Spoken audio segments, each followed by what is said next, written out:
A base econômica do socialismo é a propriedade social dos meios de produção. Isto é, os meios de produção são públicos ou coletivos, não existindo empresas privadas.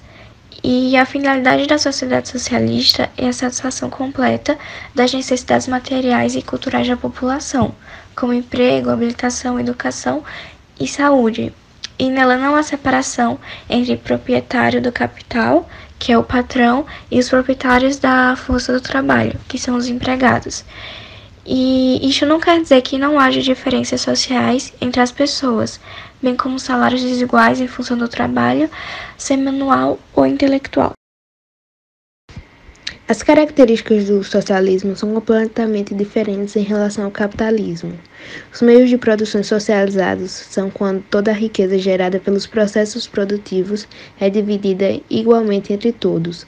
Inexistência de sociedade dividida em classe é quando os meios de produção pertencem à sociedade, existindo somente uma classe, a do proletariado. A economia planificada e controlada pelo Estado é quando o Estado realiza o controle de todos os segmentos da economia e é responsável por regular a produção e o estoque, o valor do salário, o controle dos preços e etc. O socialismo utópico é uma corrente do socialismo, muitas vezes descrita como a apresentação de visões e contornos para sociedades ideais imaginárias ou futuristas, com ideais positivos sendo a principal razão para mover a sociedade em tal direção. Mais tarde, socialistas e críticos do socialismo utópico viram o socialismo utópico como não sendo fundamentado com condições materiais reais da sociedade existente e, em alguns casos, como reacionário. Marxismo é um método de análise socioeconômica sobre as relações de classe e conflito social que utiliza uma interpretação materialista do desenvolvimento histórico e uma visão dialética de transformação social.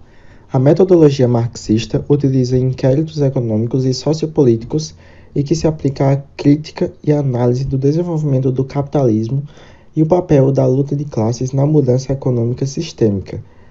Na segunda metade do século XIX, os principais intelectuais do marxismo foram inspirados por dois filósofos alemães, Karl Marx e Friedrich Engels. Análises e metodologias marxistas influenciaram várias ideologias políticas e movimentos sociais. O marxismo engloba uma teoria econômica, uma teoria socióloga e um método filosófico e uma visão revolucionária de mudança social. O científico foi criado no século XIX, pautado em uma análise histórica e científica do capitalismo, por ter como pensadores Friedrich Engels e Karl Marx. O socialismo científico é muito conhecido como marxismo, segundo Marx e Engels. Em todas as épocas históricas, a sociedade foi marcada pela luta de classe, sendo essa relação caracterizada pelo antagonismo entre uma classe opressora e uma oprimida.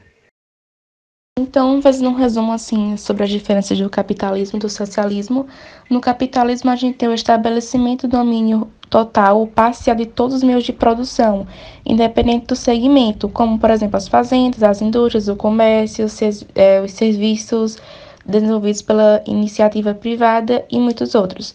Além disso, tem também o controle do mercado, que é desempenhado pela livre concorrência e competição. Então, no capitalismo a gente tem essa grande competição, né? Geralmente, quem mais se destaca no mercado é aquele que vai receber uma maior quantia monetária.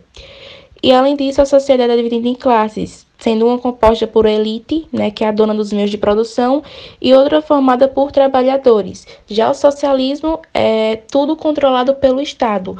O monopólio também é por parte do Estado e o direcionamento dos investimentos e provenientes dos órgãos estatais. E também não há, diferente do capitalismo, não há aquela distinção entre classes, pois todos são donos do meio de produção.